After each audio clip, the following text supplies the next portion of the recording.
Hello, welcome back to the recap. My name's Angie, this is my husband Tim, and today we are recapping from The Elder's Sign. Ruye, Ruye, Cthulhu Fhtagn. This is most likely the inspiration Garrick used to make that hideous necklace he made Dannielle gift Nathalia. It's now confirmed that the god that keeps giving Garrick all of his creepy based dreams is Shub-Niggurath, which makes complete sense. Who's Shub-Niggurath? Shub-Niggurath is the goddess of reproduction. That means Garrick isn't Christian. I mean, what he doesn't know can't hurt him. Because they both have something within an eye shape. And they're both just creepy and ugly.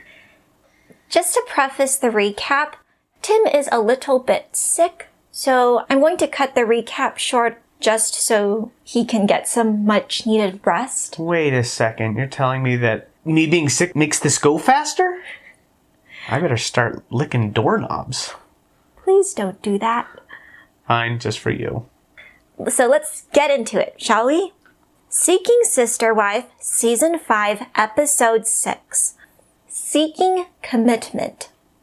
We start off the episode with the Sherwoods.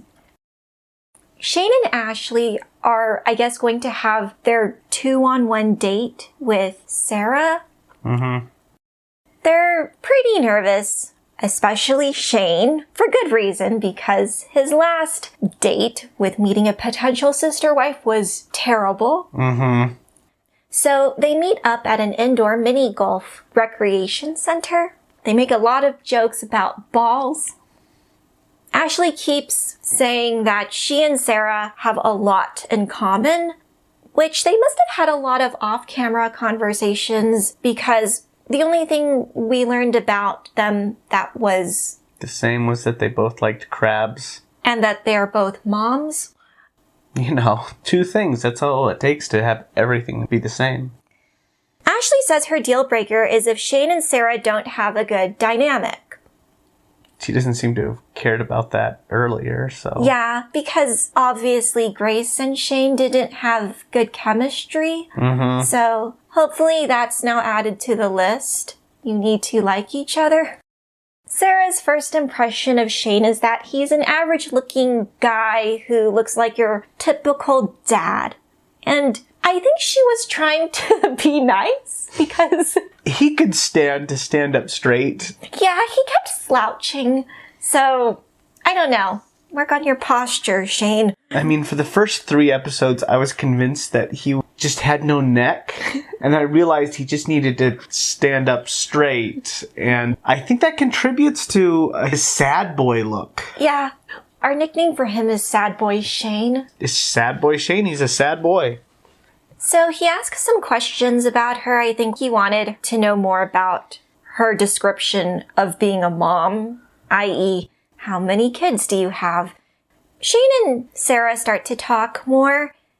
It's in this moment that Sara does tell Shane that she has an 8-year-old son, which I was surprised that that was new information for him. I figured Ashley would have clued him in on that fact. It's super weird the way that he knows absolutely nothing about Sara, except for the fact that they kissed. Or that Ashley initiated the kiss. Which, again, is so weird and leads me to believe that Ashley really doesn't have a place for Shane in her polygamist relationship. Of course not. This is not a sister wife. This is a wife for Ashley. The community used to joke this is a sister wife for Shane. That's not even the case. This is just Ashley's own thing. It's just like a replacement? Yes. Sara does name her son on TV, which I was surprised that she did that. Yeah, you don't want to do that. Shane's second question after that is, have you thought about having more kids? This is giving me the vibe when he asked Grace, where was your first kiss ever? It almost seems as if he doesn't know when's the right time to... Ask these kind of questions? It's almost like Shane has only interacted with people via a television screen and has never actually talked to a human being before. It was weird because he just learned about Sarah's background. And then his next question immediately has something to do with, how about you and me have sex? Exactly as awkward as that sounds. You me have sex, maybe? Maybe me put my in you? Sarah is thinking about that too, and she says, haha, you're going to have to at least take me out to dinner first. That's a pretty high hurdle for her to jump over. Not only does she just not acknowledge how creepy he is, but she comes back in a pretty clever, funny way. She's trying to tone the awkwardness down with humor. She's diffusing the situation. They continue playing mini golf. Shane thinks Sara has a good head on her shoulders. Then he witnesses Ashley and Sara flirting. He goes, I guess I'm the third wheel now. Okay, 1. You wanted to make a tricycle. A tricycle needs 3 wheels. That was the explicit purpose. You're just a sad boy, Shane. Yeah, it's a bicycle, and you're just a unicycle by yourself. Sorry, that was so cheesy. Okay. You know what? I wouldn't be surprised if Shane could unicycle. He gives me that vibe. What with his... Axe throwing? Yeah, all of his hobbies. Mm-hmm. And then Sara says in her confessional, I think Shane wants to see that, the flirting, as evidence that she and the wife are close, and that them getting along well is at least one of the steps to a good polygamist marriage.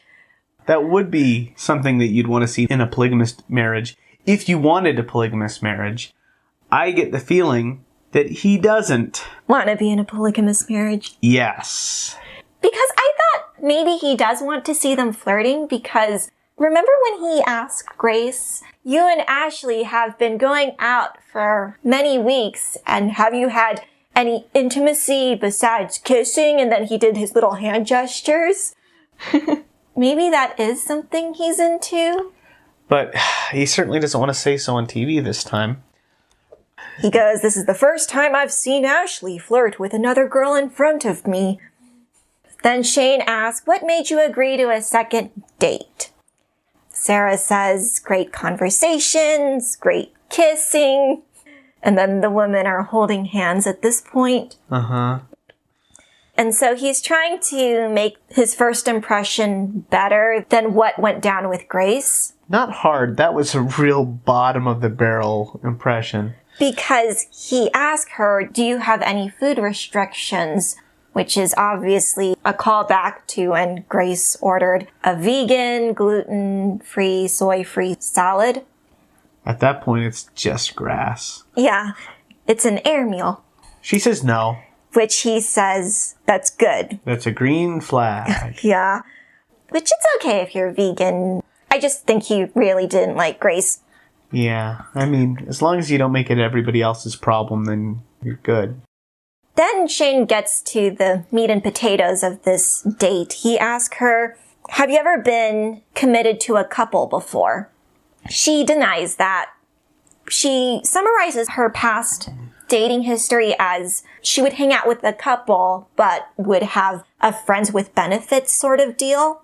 The most committed she's ever been was she would contact them at most once a week, sometimes every few months, which is not what Shane was hoping to hear.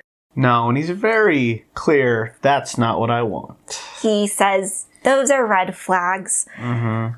He assumes that Sara is one to not rely on structures or hierarchy, which I thought was a weird descriptor. Do you think polygamist relationships should have some sort of hierarchy? I mean, they all do. Clearly they do. Even the best of them claim that they don't, but they do, and that's the worst part of them. If he thinks there should be hierarchy in polygamy, I think that's a red flag for Shane, because obviously that's the aspect of these arrangements that make it so toxic. Yeah, the idea that one is going to be above the other, that's like saying that I want hierarchy in our marriage.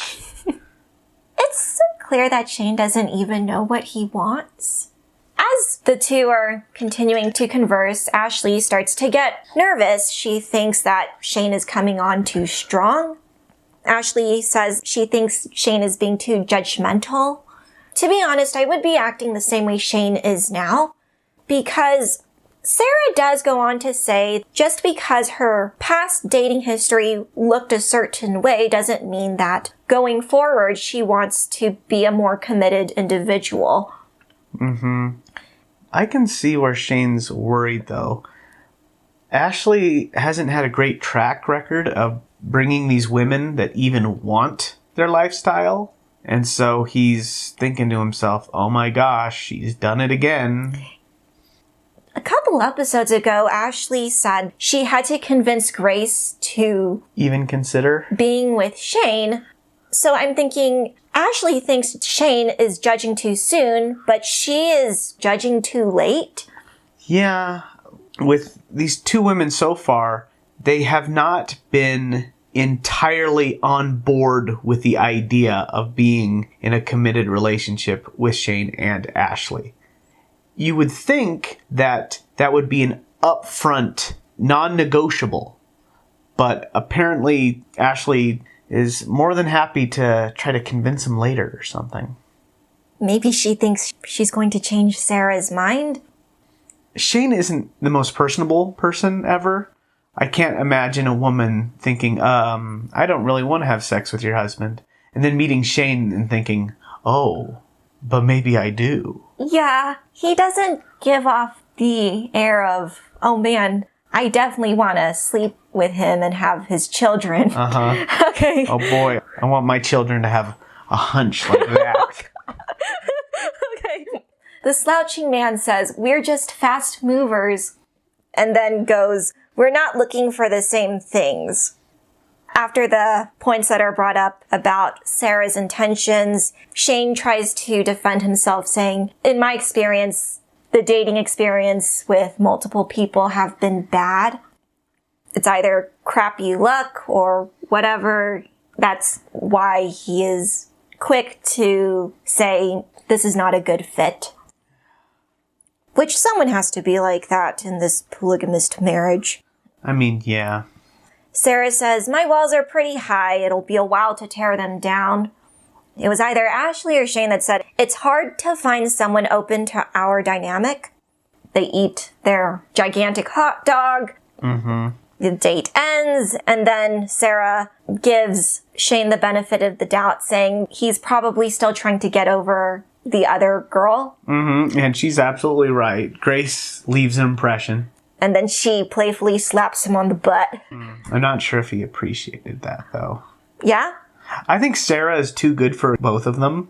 She is way more personable, way more communicative, and way more capable of solving problems and interacting with other people within a relationship. Ashley and Shane just seem incompetent at relationship. I mean, that wasn't her dating experience of being with the couple. I don't know. But either way, Ashley thinks Sara is respectful to Shane, which at least, woo-hoo. Man, she doesn't hate him. After the date, they drive home, and Shane brings up something I thought needed more information. Oh yeah, this was weird. Well, first he says he's worried because this might be another situation where the woman is leading Ashley on because they only want Ashley. But then he says, I have a lot working against me health-wise, so I hope the person is a good fit for us. What the hell does that mean? Like, are you going to die, Shane? Are you dying, Shane? What did you mean by that? Are you looking for a woman to impregnate before you die? Is that what this is about? Are your testicles dying, Shane? I don't know, but they leave that on a cliffhanger, and that's the most we get out of them this episode. If he's dying, I'll feel bad about saying he's got a hunch. Okay. Then we get to the Merrifields. Oh. For at least half the time that they showed Merrifields on the screen, I was going, yeah. So gross. It was so gross. More of this. Oh, this. Yeah, how are you today? Yes. Are you impressed by my really, really crappy Brazilian? Even though I don't know how to say hello or walk or talk or anything, even though I've been in committed relationships with Brazilians for at least 2 years now. Oh, good. Their segment starts off with Dannielle saying it's important the sisters are committed. Dannielle gives Nathalia another necklace that Garrick created, because I'm assuming he created the other one that was given to Roberta. I think she means the necklace that he paid somebody to make and design. I don't see Garrick as a jeweler. No. He works in construction.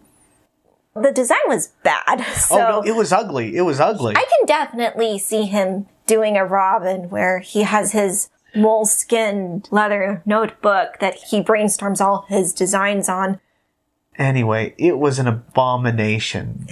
This necklace is a symbol of their commitment to each other and their marriage before the Lord or something. Oh my God. This is cult stuff right here. It's so weird. I really think that Garrick does think he's creating some sort of cult here. He's created an eldritch symbol to bind them all together to force them to be inside of his little cult. The two women talk with each other one-on-one. Dannielle goes, "Are you going to be my sister?" Nathalia says, "Sure, we can be best friends." And then that's when Dannielle gives her the necklace, which is an eyeball with an infinity shape inside of it. It's too busy. It's too gross. It's too bejeweled because they do purport that Nathalia is someone who doesn't like gaudy things. And then they gift her with a gaudy necklace and a gaudy ring. Well, we'll get to the ring later, but the symbol, there's like a heart combined with an infinity symbol. It comes off so creepy. Oh, I didn't see the heart. I only saw... No, it's two hearts, and then there's an eye thing. The two hearts made an infinity symbol like this. I thought it looked kind of like an hourglass for some reason. Bad design. Bad design. Yeah, stay simple. I like the necklace that Becky had better. The one that Stephanie gave her. After this gift giving, Dannielle still doesn't feel Natalia's 100% committed to her as a sister, which at least she was more committed to her than Roberta. Because again, Nathalia stands up for Dannielle. Yeah. And then Nathalia says she could be more open to Danny. The next scene of the Merrifields is Garrick alone in one of the villa rooms. And for once, we see him practicing some Portuguese, which I thought was insufficient because he still needed the translator app to say his little spiel when he proposed to Nathalia. He shows the super ugly wedding ring. Oh my God, yeah, that thing's terrible too. But just on him trying to memorize what to say in Portuguese, that "will you marry me" bit. My little rose, will you marry me or something? That's not even him communicating. That's him telling her to do something. That's not him trying to learn or communicate. It's just selfish. It was obnoxious. Again, this person has 10 dating apps on his phone and he can't even download Duolingo or something. I mean, seriously, guy, that ring is ugly. It was a rose, but the petals were so prominent. I'm thinking to myself, that's definitely going to snag on some thread or something. On everything. You can't put your hand in a pocket. You're going to scratch people up. If you were in a fist fight, people would be, take that ring off first. Because I'm going to take someone's eye out. Yeah. But we get the inspiration for this engagement ring. And that was a year ago.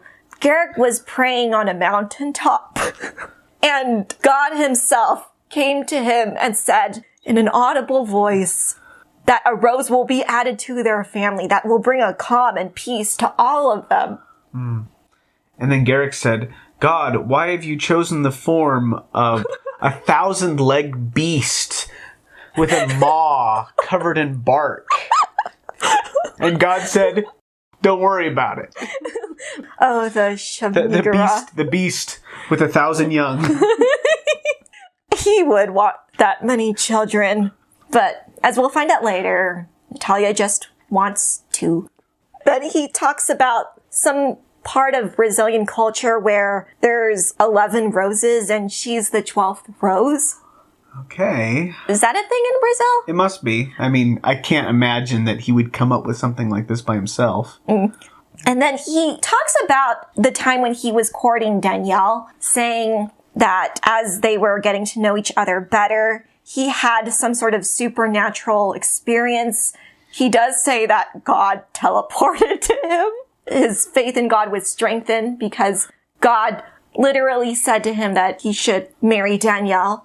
And 26 or however many years later, it's happened again.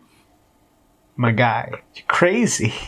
When we were watching this, Tim took out his phone and he said, "This is who Garrick reminds me of." And it was a picture of Nigel Thornberry. And I said, "Don't do Nigel dirty like that." But I could see the resemblance. I've been watching this guy for week after week, and I'm thinking, why do I feel like I know him? I feel like I've seen this man's face before. Because they both kind of have the same haircut, but obviously the eyes are always popping out of his skull. So if you shaved Nigel's mustache off, you'd have Garrick. It'd been killing me. I just remembered. That's it. That's who this guy looks like. Oh, remember, I also found the picture of somebody who looked like... Oh, Justin. Yeah. Who was it? Like an alien? It was the alien from Mac and Me. I have to look that up, but I could see it. It's just a little bit. Just a little bit. Especially in the lip area. Where was I? Okay, he gets the translator out because obviously he can't memorize too much because his brain's so small.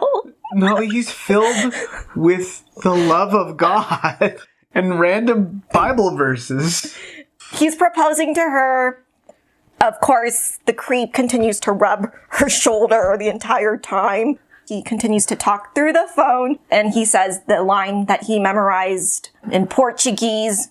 He says, "I promise to put God first, aka myself, and then you and family." How convenient. God first. You're also the only one in this room who claims that God teleports to him and says things to him. So that's not fair. Well, as we'll see next episode, he's going to just want more and more gullible women that believes God is talking to him. Back to the proposal, Dannielle and Nathalia's mom are just out there on the sidelines ready to celebrate with a bottle of champagne.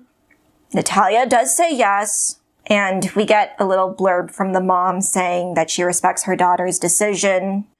Whatever makes her happy, yada, yada, yada. Nathalia says, "I have a long journey of adaptation and change ahead of me." Boy, do ya. The last scene of these three are them sitting on a bed. Dannielle just says that this whole experience is so surreal.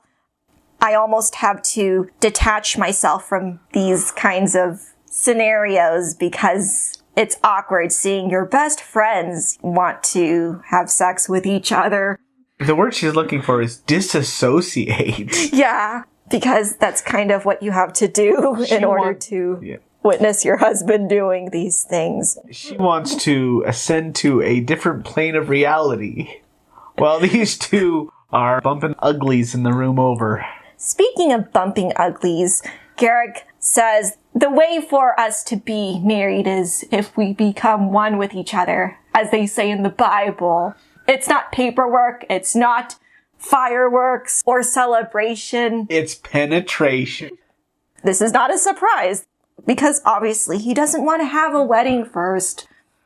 A pet peeve of mine is when these creepy fundo polygamists use the word intimacy instead of f***ing. Or sex. It's way grosser. Because they're making sex into some sort of weird religious act. Some people with their own history of being religious weirdos are the Ryans. Yes, the Ryans. At least God doesn't talk to Justin.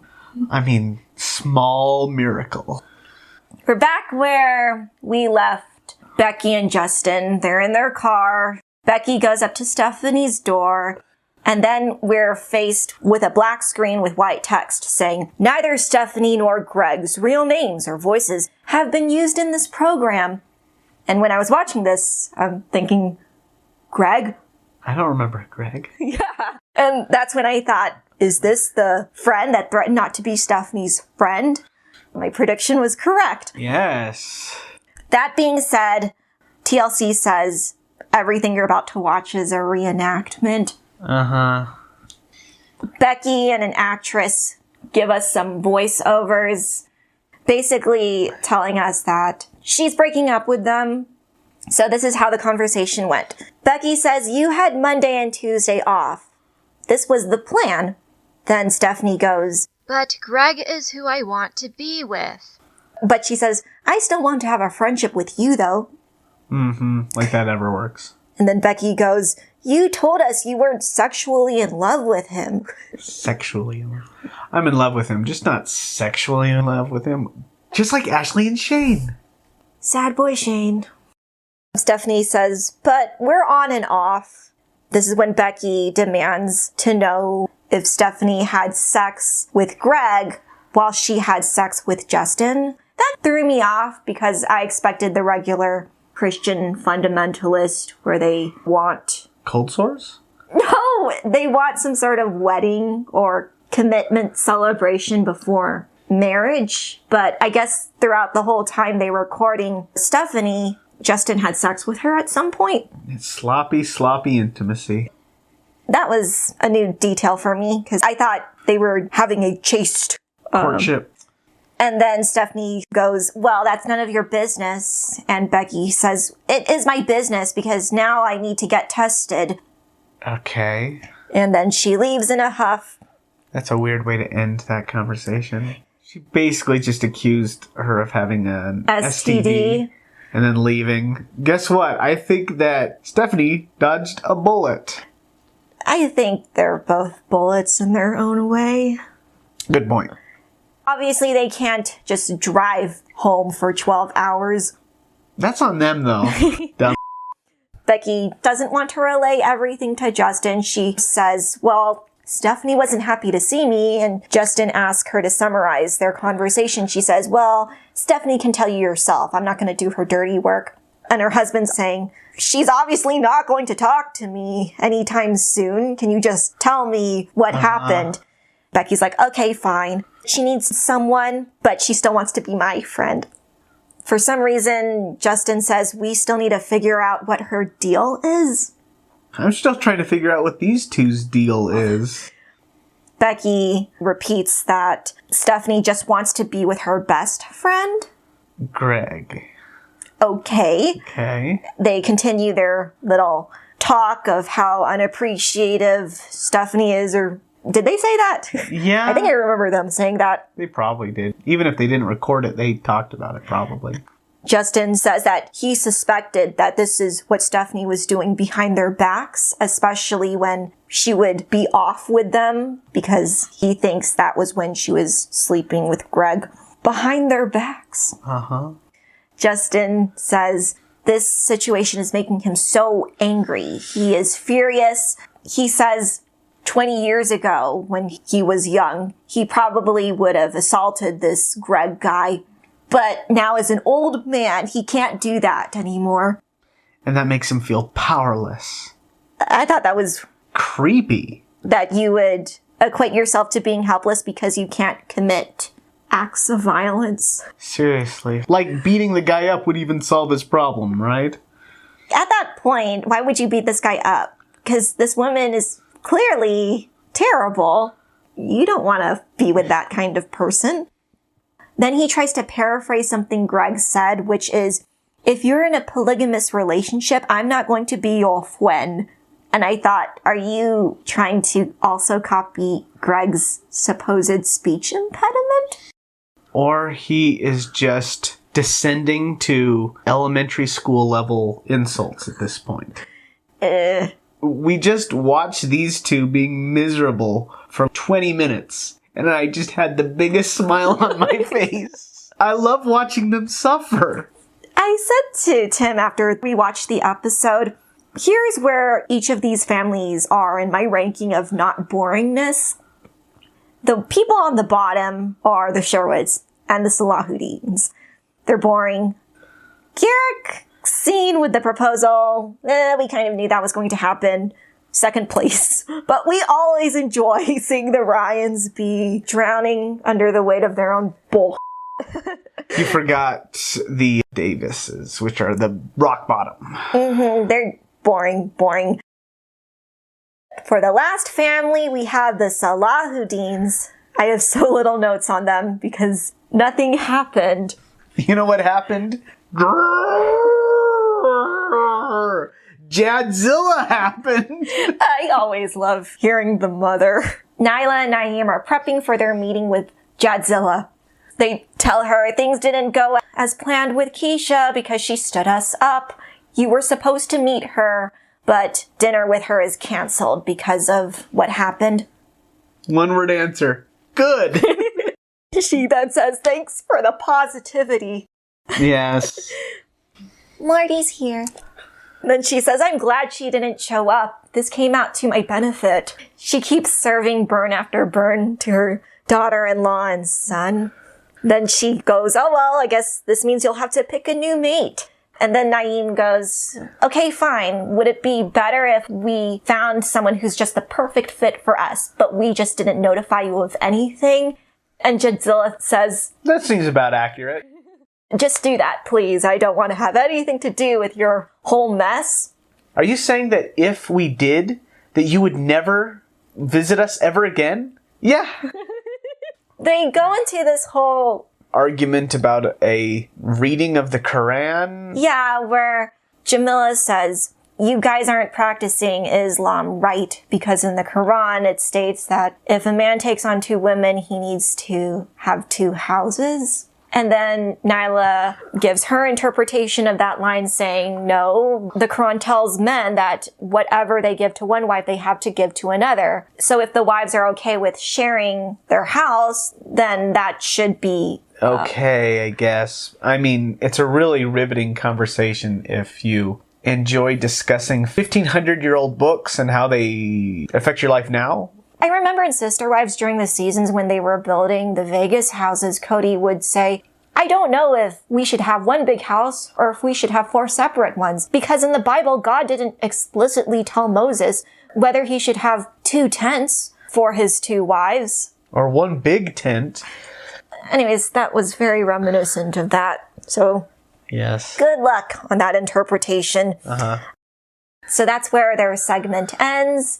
And thankfully, the episode comes to a close. That's when we discover all the interesting bits they saved for the previews, which look crazy. So in the previews, Dannielle Merrifield is going full on season 4, I believe, what she did with Roberta when Lena was going to date Garrick, because the Muslim woman in the preview is from Michigan. So it's the same thing. They're dating a person that lives in the States. And then Nathalia is going to be jealous and leave them. It seems that Dannielle and Garrick are picking up another sister wife, and Nathalia is left out of that. Even though Dannielle says explicitly that she knows that Natalia's not going to be happy about this, but they're going to do it anyway. Whoa!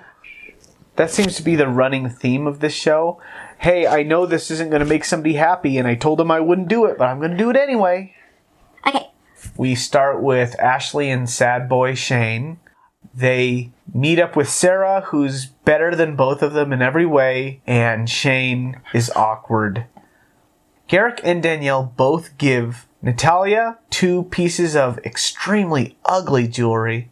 Nathalia agrees to marry Garrick, and then we have a really awkward scene where Dannielle is excited about them having sex. And they're about to go back to Colorado because this is their last day together. Forgot to mention that. Yes. The Ryans, unfortunately, did not get arrested. They did get rejected hard, and then they pouted about it for about 20 minutes. It was great. The Salahudins get Jadzilla'd, then they fight over the interpretation of the Quran. Real riveting stuff. I am so excited for next episode.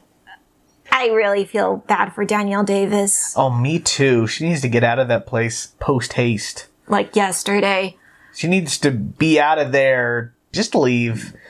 They don't care about you, Dannielle. You should leave.